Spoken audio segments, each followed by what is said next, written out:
post Did on what the I could. page. Hey, we're back.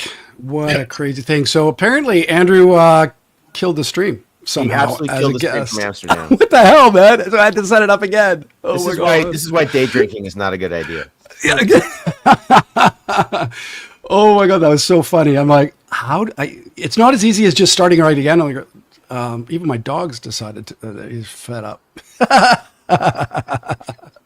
Okay, so we were back where we are now. Let's just go back to. I'm going to go to. John was going to do a demo with Film Impact on his end. Yeah, we are. Let me just set up that preset again, because now that we have all this.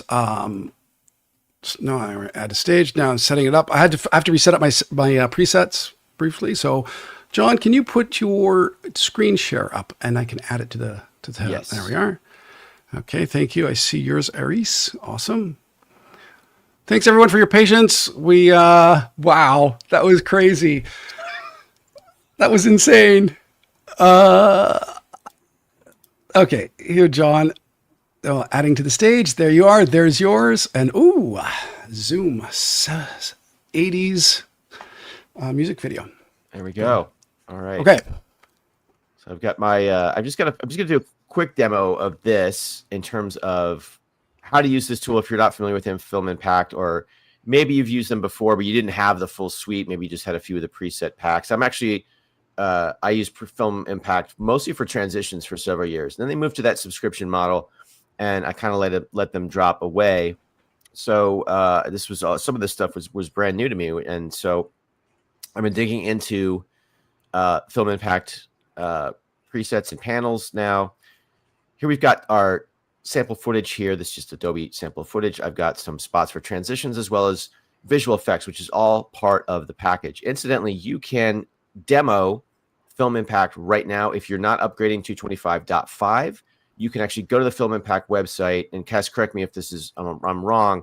I did this a week ago. You can get a free trial that I think is good for like 60 days, which will be overwritten. You know, once you upgrade to 25.5, it's going to overwrite what you install, and you'll have a full license thanks to Adobe. But if you want to play with it now, like let's say you're not going to upgrade, you're in the middle of a project, like sorry to interrupt you, John. We actually just launched the long-term supporter installer on our page, and you can actually download that and not have to worry about doing any trials. You'll have full access to it, even if you're on an older version of Premiere, like 25.4 and below should have support with our long-term support installer. Oh, fantastic. So that's on the Adobe site? It's actually on the Film Impact site. So if you ever go to the Film Impact site. Yeah, and I could definitely put that link somewhere for Kyle. Got it. I have it pulled up in a tab, so maybe we can show that in a bit here. So real quick, so you find them obviously in both video effects as well as video transitions here. I'm just in my effects panel, and not audio. Let's go to video transitions, and you'll see animation, distortion, essentials, lights, blurs, smart tools, etc. Let's go down here to essentials, and let's do a blur dissolve. I'm just going to drag and drop just like anything else. Gorgeous. Oh, right? wow. And it's so easy. It's so easy. It's just like normal transitions. So they've just like added a whole bunch of new stuff. If you're like me and you get asked to do a lot of flash frames, that's way too long, obviously. Let's just drop that down. You know, getting a good flash frame without a dedicated plugin for that is hard, right? Because you got to do like a dip to white or something like that. But you also miss any chance of chroma leaks or anything like that. So let me just drop that in. Clock wipe. Awesome. But again, this is just the transitions. There's a whole other side to it, which is in the video effects you can drag in. But yeah, you don't have to use the effects panel for this. There is a dedicated Film Impact dashboard. And to me, like, this is awesome. Right? Now that rather than dig through all of those folders inside the effects panel, you've got a whole dedicated palette here, and you can just see in advance, like, oh, this is what that one does. You hover over it, you scrub through, and there's even an apply button, so it adds it directly to the shot. So I'll grab this light leak from Vegas, and you have to select a clip for that to work. Let me get out of my. So these are all free and included. Yes. This is all part of the package. It's amazing. So sweet. As well as this panel as well. This installs in 25.5, and if you use the our LTS installer that I sent you guys a link to, it also installs all this as well. So the entire Big Bang suite is available for all Premiere Pro users, whether they're on 25.5 or below. that's a clip. There we go. Okay. So one of the other tools that I use, I think it was Ben, that one of our other admins from Australia, he's turned me onto it. And when you drag and drop effects, it creates assets in a bin, and I love it. It also creates sound effects with the actual transition, which is pretty cool. I mean, you don't have to take the sound effect with it; it adds it to the timeline. And I was surprised how many times I use that, like a subtle whoosh or a whip. Yeah. For these. So is that in the cards coming up, or is that part of it at all? Hopefully it's in the roadmap. That's definitely something I know will be asked for, and hopefully we could get that going. Now that the Film Impact team is a part of the Adobe family, hopefully we could add that sometime in the future. So, I think sound effects with the transition, that's a huge logistics jump, and I have a whole library of whoosh, whip, swish. I think currently, I believe Ivan from Knights of the Editing Table, he does Quiver allows you to do that. If you have overlay transitions, you can tether that to sound effects as well. So I believe that's a thing in Quiver. Yeah. And the best part about this whole suite is that for the longest time, it was you couldn't wiggle stuff, you couldn't move stuff without using a lot of keyframes, and then interpolation with the Bezier keyframes in the effects panel. Now there's a lot of effects that we do have that could auto Ken burn stuff, or move, rotate, or animate text from the properties panel or the essential graphics panel, depending on which version of Premiere you're on. And then we could also do logo reveals where would have probably had to run to After Effects. So the whole point is, well, I like that. Yeah, so the whole point with all of the, and on top of that, John, if you wanted to, you could probably apply an adjustment layer and apply another transition in between where that lightly transition is, so you could create a whole new transition as well. So you could stack adjustment layers on top of things. Oh, okay. And then you would cut it and then let me do that really fast. So let's make an adjustment layer real quick. And then one of our most popular plugins is Motion Tween. Now, I know a lot of people have been using the transform effect to do motion blur transformations and everything. Now, if you use Motion Tween, you could actually get a lot more motion, and you can also animate in 3D space to a degree, and a few other things as well. So this opens up a lot more opportunities. There's opportunity for stacking. I could take a logo and break it up into Photoshop and just use our block motion, pull motion, pop motion, and just create a whole bunch of awesome stuff. Wow. I see what you're saying. Wow. Oh yeah, look at that. See, you add a second, use an adjustment layer basically as an empty track, as an empty clip. Yeah. You could add a transition on it, just split it, and it. Can you go frame by frame on that? Yeah. Yep.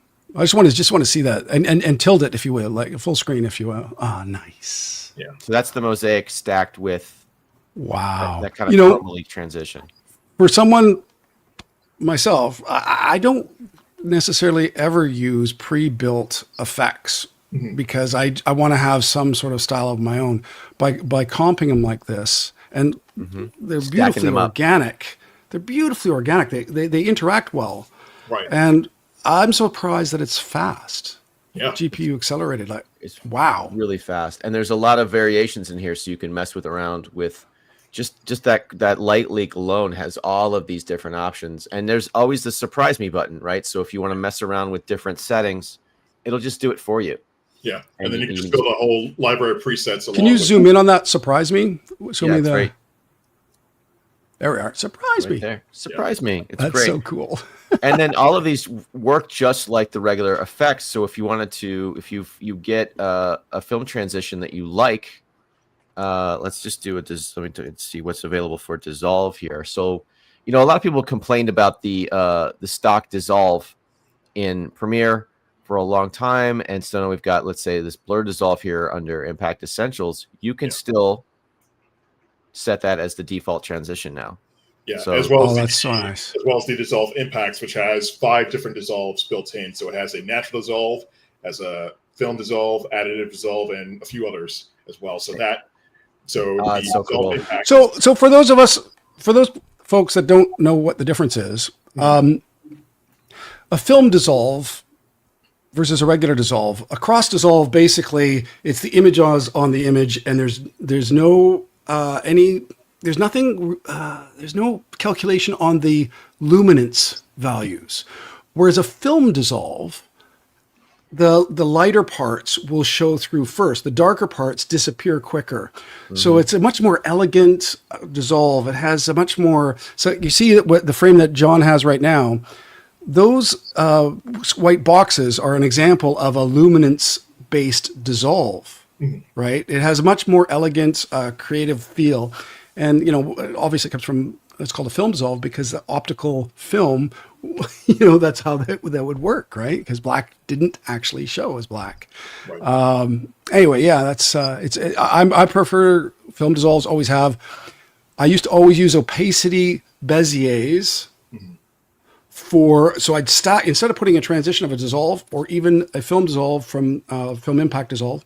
I would actually use a Bezier curve transition on all of my important transitions that create a dissolve. Wow, that's beautiful. And then the reason I would do the Bezier is because it wasn't linear. It didn't end quickly. It had a nice smooth thing, and I could hold on to that last little bit. Now we have the ability to do Bezier on this now, don't we? Yes, by opening up the effect panel.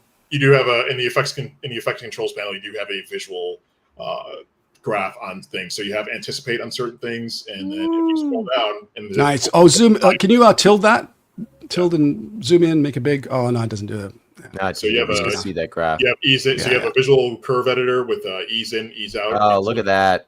And some of these also have and overshoot, and then like I said before, that's awesome. 5 different dissolves. You have, so if John, if you click on that cross on a type of the dissolves, you have a total of 5. So look at that! There's film right there. Yeah, I just changed that one. Gorgeous. Wow. How much more creative juice do we have with this now? It's incredible. The sky's the limit. That's the best way to describe it. Like you have a lot more than you did before. And I know technically in our show notes it say like, oh, do I still need some of the other guys? Do I need? Don't do that, John. I need the other guys, but it's completely up to you. Like these transitions, these effects, they open up a lot more doors that we didn't have before, and they kind of like, in a way, turn some of the old methods into legacy methods. Like those methods still work, but you don't have to use them if you don't want to. And not only that, this is the first time that Premiere actually has a glow that actually works and doesn't require some unique workaround. So like, can I show the glow here for a second? I'm going to show a video with the glow because let me stop my share now. Okay, so Jason Druss did an amazing job with what he was doing. Now let me just go to my share. Okay, bing dong ding dong, share screen. We have to have effects, of course, right? So, and here we go. Add stage. There we go. So what's new in Premiere? Basically this this here was incredible. I love how Jason Druss, who put this together, showed us the glows. When you add glow to the scooter's light, it's incredible. Yeah. So, you definitely have a volumetric rays. You have the Wonder Glow effects. You have Echo Glow. So you have a few things that definitely mess with light, as well as light-based transitions with like flash, flare. Should we take a look at the video? Let's do. Yeah. Okay, let me do that. Grab that. Ding, ding, ding. Yeah, is your audio going to play, Kyle? I believe it will. I've set it up, man. I bought a tool called Loopback. Nice. So tell me if it plays. Hopefully it does. Elevate your edit in Adobe Premiere Pro 25.5 with over 90 new modern transitions, cinematic effects, and stylized animations from Film Impact for all Premiere users included in your plan. From glowing highlights to dynamic glitches and 3D text animations, every effect is fully customizable for unlimited effect variations and GPU accelerated for real-time performance, giving you seamless playback with every edit. And with the Surprise Me button, you can ideate outside of your creative box, completely changing the look of any transition, effect, or animation with one click. Quickly filter through thousands of styles that push your imagination. To access your new effects, simply navigate to the Window menu and select Film Impact Dashboard under Extensions. Or drag and drop your favorites directly from the Effects panel. Adjust the flow of your edit with redefined transition essentials, including all your favorite dissolves, blurs, rolls, and more. Or make your video rough around the edges with earthquake, flicker, distortion, and VHS damage transitions that add attitude. And innovative transitions like kaleidoscope, 3D roll, and slice.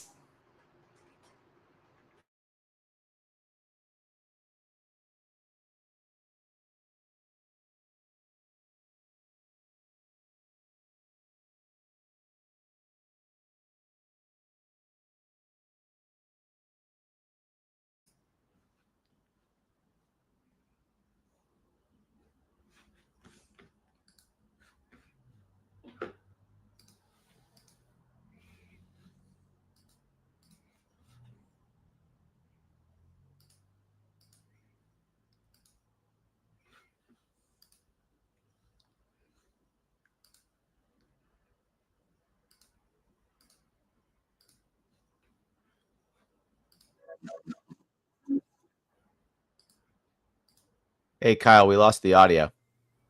Yeah. Turn plain We lost the 2D audio, text Jeff. into a There it is. dynamic 3D motion design, or back? clone your graphics to create unique animated backgrounds. With pops, wiggles, flips, and spins, you'll fly through animating titles and lower third I'll put graphics. the loop in the... Or create your own advanced path and line animations from any graphic.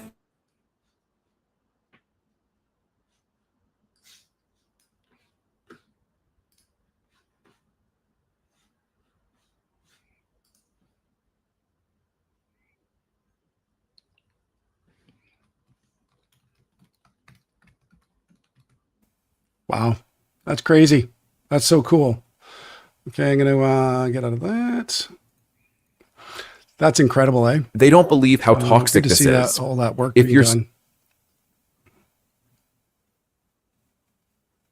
You guys?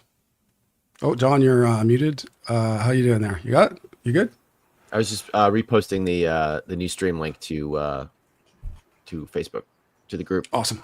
Nice. We do have people who followed us over, so excellent. Comments. I see that. Yeah. Here we go. I'll throw that in here. There's the YouTube video for that. The link. Wow. Stuff. It's so much to cover. I mean, really, when it comes down to it, these tools cost. What did Film Impact cost before? Was it $300 a year? I think believe so. it was $30 a month for the Big Bang suite. Yeah, it was some good coin. Which brings us to those people who have paid. Cass. Yeah.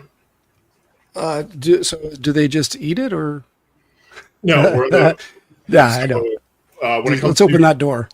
Okay, yeah. So when it comes to people who are current subscribers of it, like their subscriptions will not auto renew, so they won't be charged again now that Film Impact has joined Adobe, and we're in the process of giving partial refunds to people through as a Creative Cloud plan credits, and hopefully users will get emails about that within the next 90 days. So we're in the process of setting up a way to, compensate or refund our customers in that manner. Cool. Yeah. Well, that's good to know. Should we move on to the next stuff that we were talking about, which is object masking, rotoscoping? Like, this is an incredible tool. We've been told to be quiet for a year, and Kes isn't even allowed to talk about it. The rest of us are going to talk all we want. We're going to make him feel very uncomfortable. You'll see sweat coming off of him because he's been, basically tomorrow, the Adobe evangelists will be presenting it officially. And so this is kind of an inside look before they do their thing. And we don't want to take the wind out of their sails. So we can talk about, John, do you have actually, Reese, do you want to show your demo that we have going on here? Sure. And let's see, I have to add your screen to the stage. So, Aris, I believe you were one of the people that found that it was in beta. So this is the funny thing. It was the quietest release of one of the most significant logistics saver for creative time gainer ever, rotoscoping. And it demoed at Max last year. We've been told to be quiet about it for 8 months. Well, it was testing, and now it's finally out and released. And Aris, what did you think of it? How did it go for you? I was surprised how well it works. You hear about these things, and then they come out in the wild, and you're like, oh, there's gonna be a lot of bumps. This is really so simple to use. It reminds me of like it almost nostalgia when you play with it, because it almost reminds me of like Highlights magazine, like find an object kind of tool. Because, and I'll show you a quick example of that. So I don't know if my screen's up, if you can see my screen down here in the bottom is the object mask tool. You click on it, and then you click onto your items, and it starts finding stuff. That's so cool. Onto people. Earlier, it found the chair. So I don't know. There it is. So if I needed to mask the chair, I could have just masked the chair. So let me just mask the person. After playing around, I found the best thing was to put the person find your best shot as possible. Then you click on that person, and there's your mask. Then I'm going to tell it to track. The tracking button's right here. The best thing about it, in the past, you used to have to track left and then track right. You click on it, it'll track both sides. This is operating on H.264. I found that on H.264, the tracking is literally 10 seconds, as you can see. This was shot on Red Komodo. When I did it on Red Komodo RAW, it did take 2 minutes for it to track. Hopefully that'll change. So hold on. You did it on Red Komodo RAW. What was the resolution and bitrate? 4K. I don't remember what the bitrate was. It was medium. Medium. I shot. That's pretty awesome, though. Yeah. Listen, 2 minutes for this is better than 20 minutes having to put it into After Effects and do it by hand or whatever. You know what I mean? Like, hold on. Rotoscoping, if you were lucky, it would be 2 hours. Oh, yeah. Sorry. If not 8 hours. Right. Absolutely. To do a good job of rotoscoping, keyframing, and masking out. And I mean, we used to use like Photoshop partly to create masks and animate. I mean, it was crazy how much time it took. It would take forever. So now, once you made that mask and pick that mask, you can add on to it. But let me just leave her alone. It comes under unassigned mask up here under your under effects control. This is where it gets interesting. This is where then you grab it and you throw it on opacity. And then if I had this turned off, and I'm going to turn these off real quick, it would have just went black. So let me go bring it back to assign mask. It's there. I go to opacity. It's there. I duplicated the images below. So let me turn this one on. And there it is. There's your item with the mask. Now, if I wanted to, and this is what I was playing with, is I can throw a blur on the background of the other one. And I can play with depths a little bit. So cool. Yeah. Or Kes, Kes was going to jump in there for a second. What did you have? Yes, anytime. Yeah. Sorry. So not necessarily, it's just like a little nitpicky thing, because I noticed a lot of people are doing the drag from the unassigned mask onto opacity, and actually you could actually right click on any unassigned mask and you could change to opacity mask or change it back to an unassigned mask, as well as there are shortcuts to change to opacity mask, so that way you don't have to do too much mouse wrangling. It's just one of those small things. Yeah, like that. It's right there. Yeah. So yeah, but yeah, what you're doing is right. There's 3 different ways. So you did the drag mouse way, and there's also the keyboard shortcut way, and if you apply effect, it'll automatically change the object mask into, it'll automatically apply to effect. So that Gaussian blur would have applied with the object mask after you applied the Gaussian blur from the effects panel.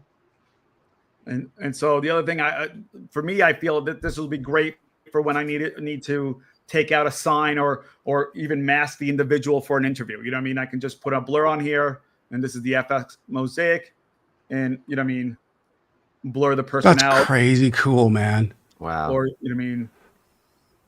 there. For this, I used, it was really so that I can put the logo of the school behind them. So you can see it there. Now could you zoom in? I guess you probably can't because the hair. Oh, yeah. Obviously the litmus test for a good rotoscope It's the hair. object mask is the hair. And let's keep in mind, this is H.264. It's not ProRes 444.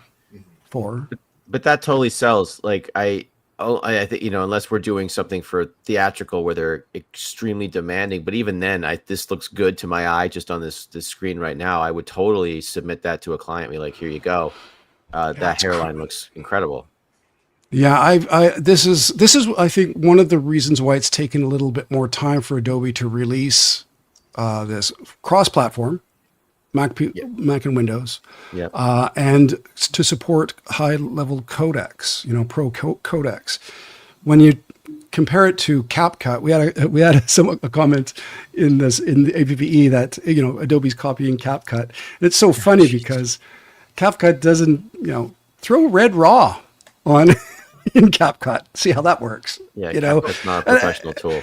But yeah, but it's a good tool, and it's pushing the boundaries. It's forcing other software to innovate, right? Well, and we should say too, I think we can talk about this. This has been a feature that's been in private, like top secret beta for quite a while. And they've been soliciting feedback from us and from others in our group. So, you know, this is something that they wanted to get right. This is something that they really wanted to nail. And, you know, we saw a very early version of this. What was it, a year ago, Kyle? And then it was like, we broke it. You know, everybody, we tried it, we broke it, and they figured, you know, and they're like, okay, you know, this isn't working. And they kept at it. So, you know, this is something they didn't just want to drop it out there and go, oh, what do you guys think? This has been in the works for a while, and they really wanted to get it right. And I think they succeeded. Yeah, we were testing, you know, privately and not able to talk about it. It was tough to not say anything. Yeah, we were just like, oh, people would be like, oh, when are we going to get better masks? And we were like, all right, we can't. And it didn't get any better once I joined the mothership, and that was a daily ask every single week. And saying stay tuned for almost 4 months straight until this came out was exhausting. So right. Hey, there's a comment from Dupree Jones. Cass, you want to take that one? Any thoughts on how to get motion tween to mimic ease in After Effects? Yeah, so motion tween does have ease in and ease out abilities. So like that visual graph that John showed us, you know, so I play around with either the type, whether it's Bezier or overshoot, and also play with the anticipate. So there are ways to kind of mess with motion tween to get somewhat similar capabilities that you know, ease in and After Effects has. So I'd say definitely play around with all the settings in motion tween and just try to push it as far as it'll go. Wow, cool. Yeah. So funny. When we had the stream interrupted, I had populated a ton of notes and supers and graphics that I was going to be laying over top for links and stuff. When we restarted the stream, all those notes disappeared. All went away. all that work. All Thanks, the prep. Andrew. It doesn't matter. The show's all about everything Cass. on Andrew on all this fiasco. Yeah, it's a good thing he's cute. Okay, so Eric Addison, hello, buddy. Thank you for always being so supportive. Hey, Eric. So yeah, this is we're bouncing back to Film Impact information. I believe those credits will be going towards your Creative Cloud plan. More information should be coming in an email in the not too distant future. Yeah, Jap's email said Adobe's offering partial refunds to users in form of Creative Cloud plan credits at this time. Yes. Yeah. So yeah, there you go. I mean, if you invested in the effects package already and you're committed for the year, I mean, you've already committed, so you're getting it, and then you also get your Adobe package. So that makes sense. That's pretty fair, I would think. Yeah. They're trying to make you whole. Yeah, for sure. I feel bad for anyone who like bought the package like last month, but they're going to be compensated, it sounds like. So I mean, I think they're all fully aware that that's obviously a situation that's affected some people, and then the rest of us are like, wait, it's included now? That's freaking awesome. Let's do it. Yeah, no kidding, eh?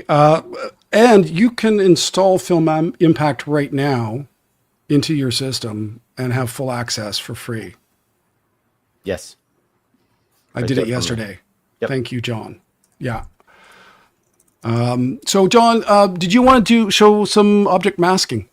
Just finish up on object masking, because I think you had some object masking planned, didn't you? No, I think Aris, do you have object masking in yours? Or no, he did his. He did his. No, I don't have anything special about that. I think Aris showed it beautifully. I think that's great. Yeah, you did a great job of it, Aris. Yeah, I'm really impressed with how you've layered the text in.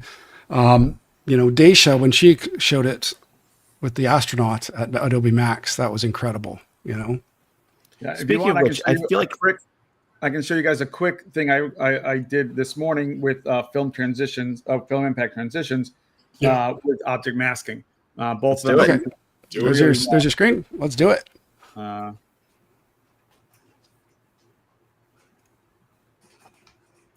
So just using the slice on 2 different layers on the bottom and the top there, and just changing the directions of the slice and the quantity, and it created a nice little effect there. Nice. What? That's amazing. And the cool thing is, like, having that transition on top of layers that were masked, like you would, I would, in my mind, I'm like, oh God, don't destroy the object masking. Like, what's the transition going to do to our masks? They looked intact. It looked amazing. Right. Yeah. It helped. Excellent work. Yeah. And when you stack effects, what I'm impressed with is that, with H.264, long group of pictures, the system has to cache multiple frames in order to create one. It's exponential, the hit on resources in order to create one frame. When you add effects to it, on top of it, this is versus an iframe codec, which is one frame is one frame. It's much easier to process composite with a codec that is one frame in entirety, rather than a frame that needs 30 frames to create that frame. It basically, it doesn't change pixels if it doesn't have to, and that's why it's a smaller file, right? So when you have that, when you're caching 30 frames per frame, and it's 30 frames per second, and you're compositing and doing something like stabilization and tracking the pixels to do a change, that's why when systems would get a bit cranky, right? And we would have to do intermediates and then do the compositing or the grading on the intermediate. What I'm impressed with this is H.264 object masking, and then adding effects and transitions on top of it. And the computer is okay with it. The software is embracing it. We're on a new level of stability that we've never seen before.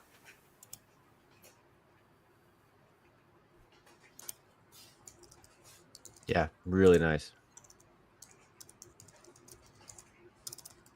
Yeah. And then so a lot of creative opportunities, with the 25.5 release, and I believe Film Impact will also show up in the 25.6 beta as well. So and object masking is pretty awesome, but also don't forget that you do have other masking tools as well. So you do have a circular mask, you do have a pen tool mask, you can also rectangular mask, and those are been much improved upon by our team, just trying to make masking more seamless and more on par with like Photoshop and After Effects. So object mask is fantastic, but also don't forget that you do have new masking overall that is levels above from what we used to have. Yeah, that's right. It used to be difficult to draw them, or you would get the circle mask and it would not behave. You would have to stretch the corners to get things to fit, and now it functions just it's very much on par, I think, with the mask tool in After Effects, which is just basically the pen tool that you might know from Illustrator or Photoshop. Yeah. And you just draw. And and if you do the square mask or a rectangular mask, you can just pull it and stretch it. You get the transform dots in the corners. You just drag it out as opposed to the way it was before, which is really nice. I voted heavily not to have I think a 10 frame blur on the edges, but I was overruled, so that's still there. If you don't want blurry edges, you have to set that back to 0, but that's still a preset. I think it starts at 10. That's fine. I'll live with it. I wanted to ask you real quick, Cass, because I was just looking. Because I have not, the 25.5 update just dropped for me, so it's in my queue. I haven't updated fully yet. A couple things to note. It will. I was reading some note. I think Fergus may have posted this. If you already have Film Impact installed, you don't have to uninstall it. It will basically overwrite it and give you a fresh panel and remove any of the locks that might have been there for registration, or if you had a free version that was on trial. Branding as well. So the Film Impact branding will disappear, but the Film Impact names of stuff will still remain. It'll still be there. Yeah. And then I was actually curious. So obviously they upgraded Media Encoder because that is always on par with the Premiere version.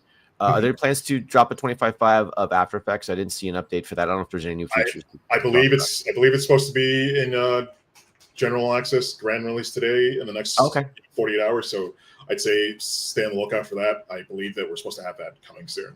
Gotcha. Very, very cool. I just wanted to address something I saw really quick, Kyle. Sorry. No worries. A lovely chat here. Somebody on. That's Fred Beam, by the way. Hey, Fred. Somebody on the page earlier was asking, how close are we going to get to After Effects before they just merge? And I don't think that's going to be a thing personally. I'm more in favor of more tools making their way into Premiere Pro because I know so many editors who just don't want to hop between programs. There's some of us that don't mind it. I love it. I love going into After Effects, doing dynamic link, bringing it back. I don't mind it. I know After Effects pretty well. For those of us who don't, and I totally appreciate that. Like, I don't want to jump to After Effects. I don't want to jump to Adobe Audition. I don't have to jump out of the program to do all this stuff.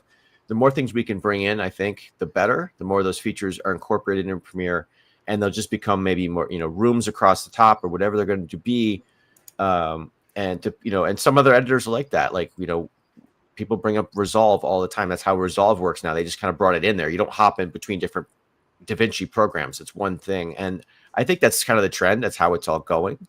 So I don't personally mind bringing in more tools to Premiere Pro as opposed to telling people, that's available. You really got to go to After Effects for that, which is fine for some things like, motion tracking and things like that. But us, bringing in tools into Premiere, I think is the way to go. Okay. Yeah. That Film Impact relationship with Adobe started with the Adobe Partners program. Yeah. And, this is something I wanted to just share with you guys. The partnership program is how it all starts for a lot of people. And I'm just going to share my screen here.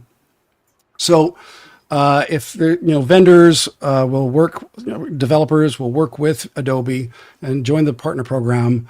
It's and then what ends up happening is that Adobe ends up working with them more closely, and there's integration and close ties with the engineers on both sides, the developer, the third-party developer, and Adobe reps. It's a pretty cool way of moving things forward, Right. Yeah. I think, Kyle, one of your questions was whether or not, now that we have Film Impact, do we still need, Boris, Maxon, Mr. Horse, all those type of things? And, I guess the question is, it's completely up to you. It's like, you're not, like Mr. Horse makes some pretty awesome products. They've definitely been like that. They've definitely filled that gap for a lot of people who may not be motion graphics inclined to do stuff. But now that we have Film Impact, you have a whole new arsenal, a whole new, chess box of toys to play with. And you can combine that with some of the Film Impact stuff and just go to town with that. And, if you want to have Maxon, great. I don't think you necessarily need Universe unless like there's something specific from Universe that it offers that you can't do with stacking our Film Impact stuff, and Continuum or Sapphire. It's now more of a choice than a absolute in a sense, because we all have different workflows. We have clients who require us to do certain things. So, it's all up to you, I guess, more than anything else now. So Fred Beam, the Emmy Award winning Fred Beam, posts, I'm never getting rid of Mr. Horse.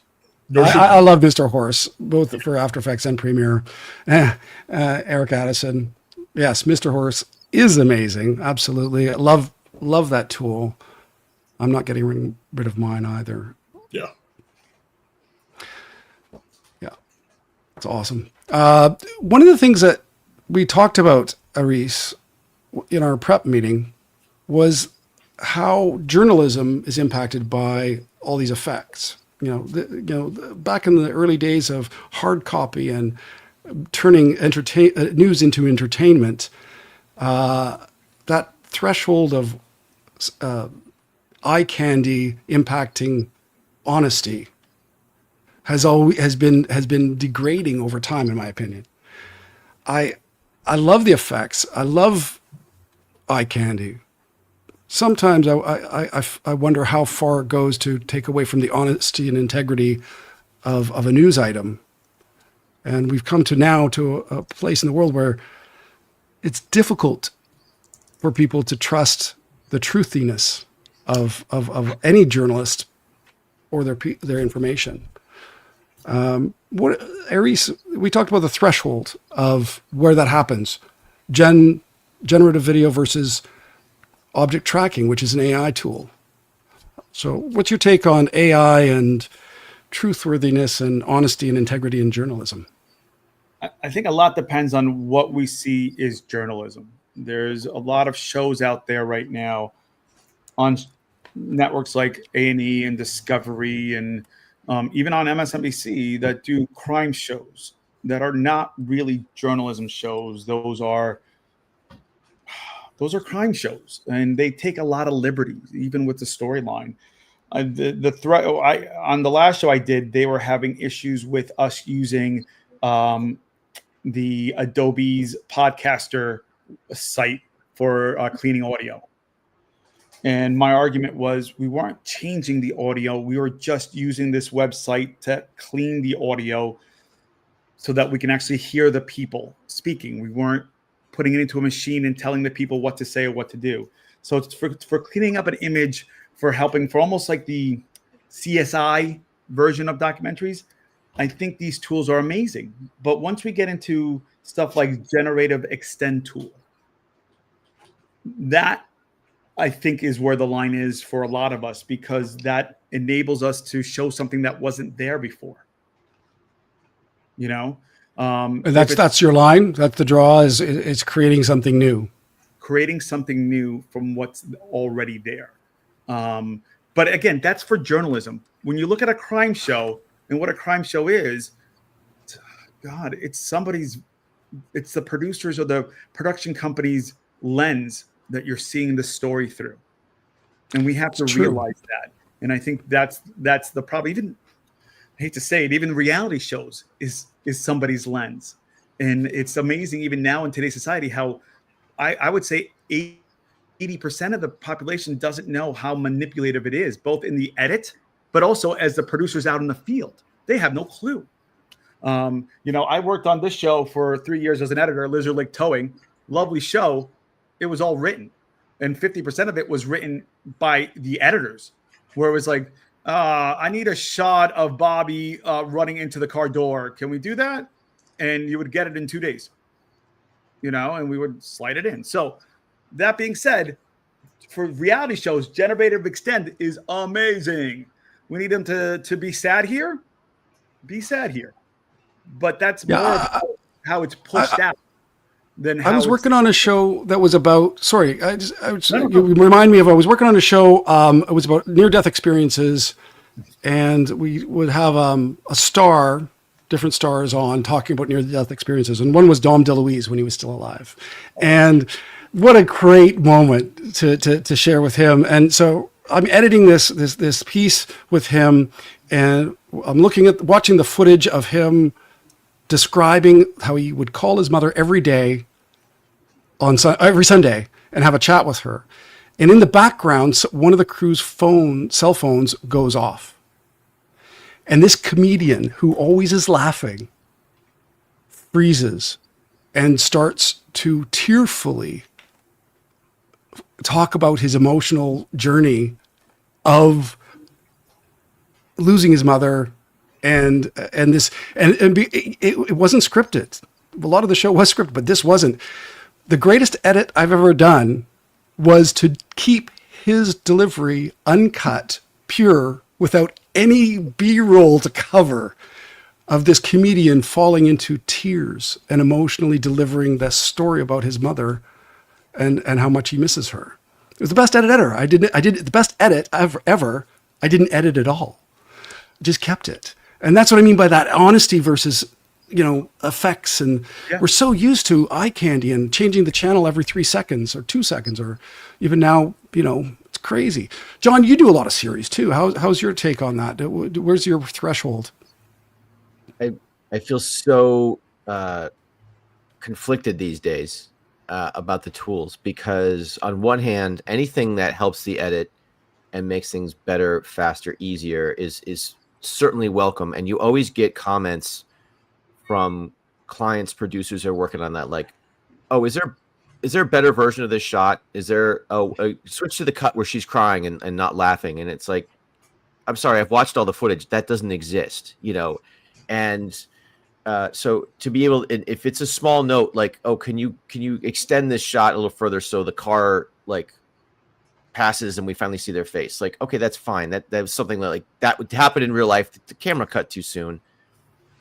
Versus like, oh, I'm manufacturing an entirely fake performance here, or a fake version of what happened just to satisfy your story, the story beats that you've written down, not knowing what the footage was. And to me, one is a legit use of the tools, and the other is not.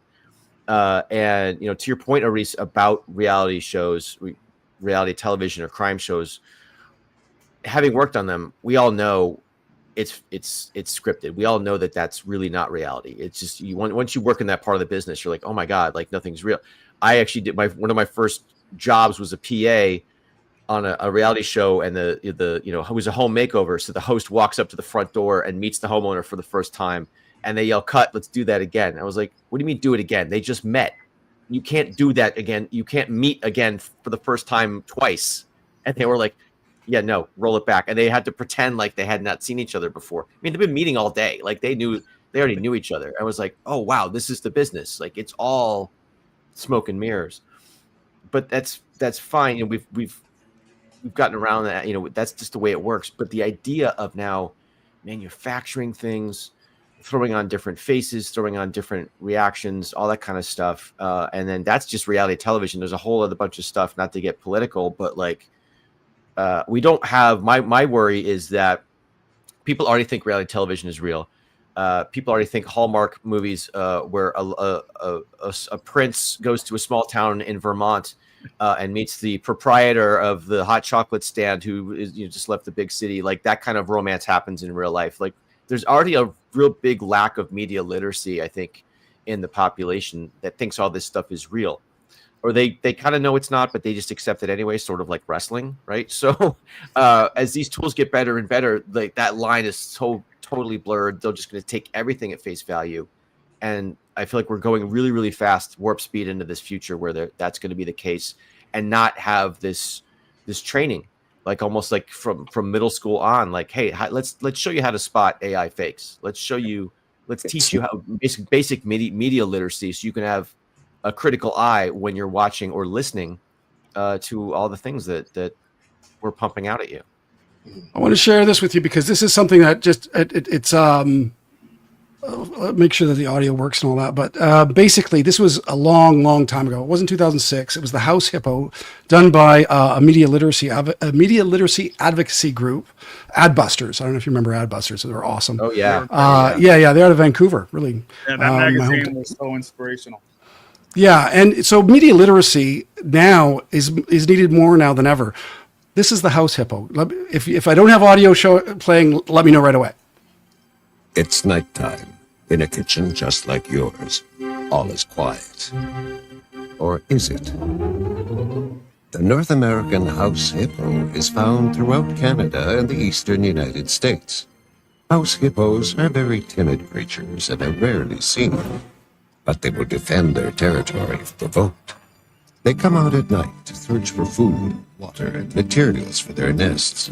The favorite foods of the house hippo are chips, raisins, and the crumbs from peanut butter on toast. They build their nests in bedroom closets, using lost mittens, dryer lint, and bits of string. The nests have to be very soft and warm. House hippos sleep about 16 hours a day. That looked really real, but you knew it couldn't be true, didn't you? That's why it's good to think about what you're watching on TV and ask questions, kind of like you just did. A message from Concerned Children's Advertisers. Yeah, more like that. That's where we are, and we're still here. And that was a million years ago, done a million years ago.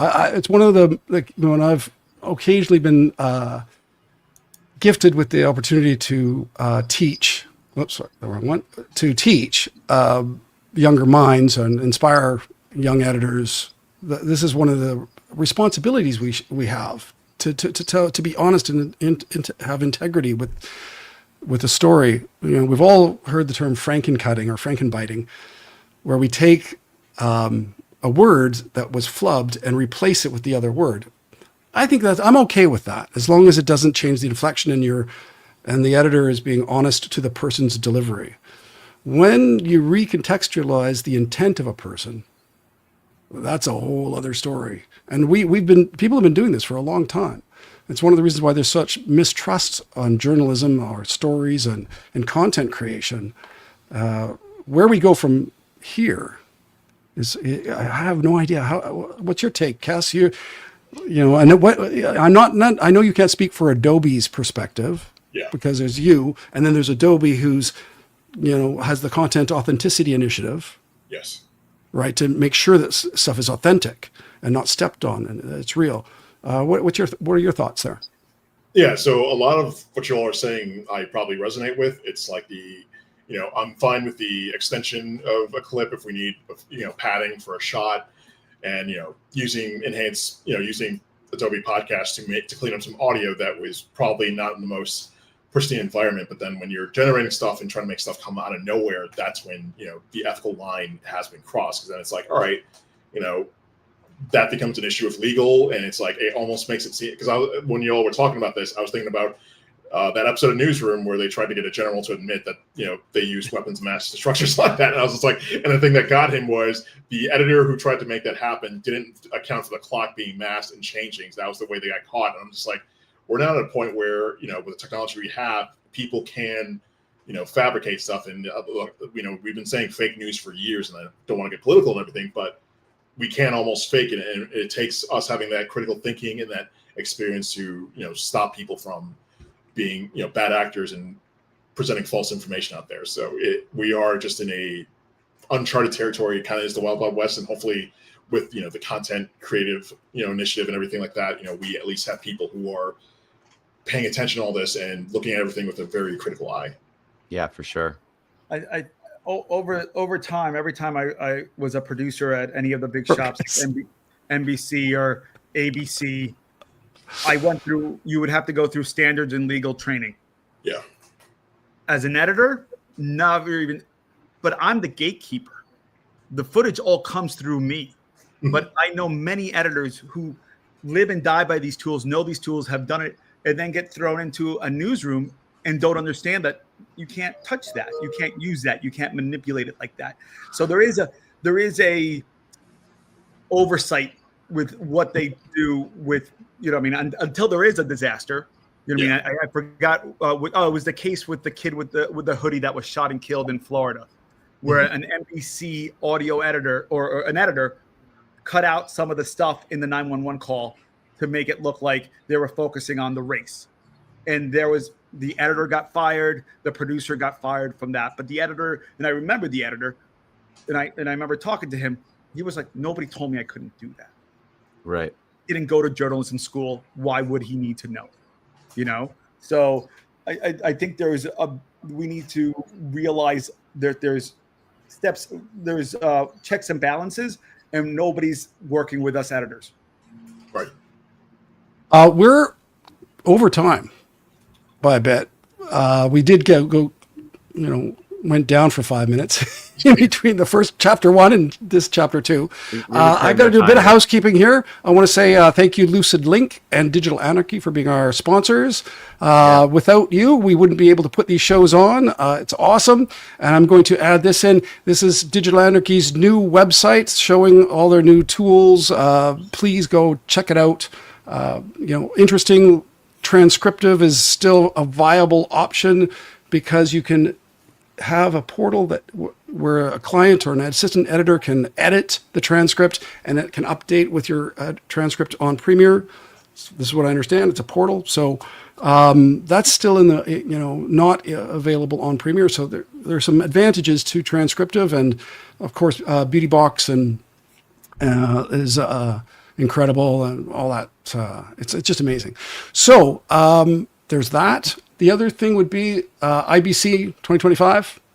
That's going on now. Andrew showed up. Thank you for showing up, Andrew, and having a glorious exit. closing our stream on exit. I don't know how you did it, buddy, when it worked. Blow the house down on the way out the door. Yeah, blow the house down. Okay, and coming up next, Adobe Max 2025 in LA. I'm supposed to be there and work the booth. I want to. Still a bit on the edge about going down to the US, to be honest. I think supporting Los Angeles, I'm good. Sorry to show a bit of political colors. I don't mean to do that. Cass, are you going to come down? Yeah, I actually just finalized my hotel in travel, so I'm going to be a TA this year. Excellent. Yeah. Fergus, his favorite Nikon Codex. Awesome. Oh, sweet. He's got the ZR. And here's another thing from Fergus. Really proud of the content authenticity initiative. Yes, it's incredible. I did put a link up in the comments, and I'll put it in the comments after the show as well. Let's call it a day, guys. This is awesome. One of the best shows ever. Gotta say, I love the fact that we're able to do this. It's just incredible. So appreciate you coming by, Cass. No problem. Thank you for inviting. Yeah, and Aris, you're picking up your kids now. You're off. Gotta go pick up the kids and walk the dogs. You have a full day ahead of you. Right on. Cass, thank you so much. John, brilliant. Really appreciate all you do on APPE. I mean, honestly, we 16 years, I think, now for that site. It's an incredible group, a Facebook group. It's incredible. Wow. All right. Yeah, well, I think 10 for me. So started by Giacomo. Anyway, thanks guys for everything. All right, y'all. Great stream. Everyone have a good day. Cheers. Yeah. Bye.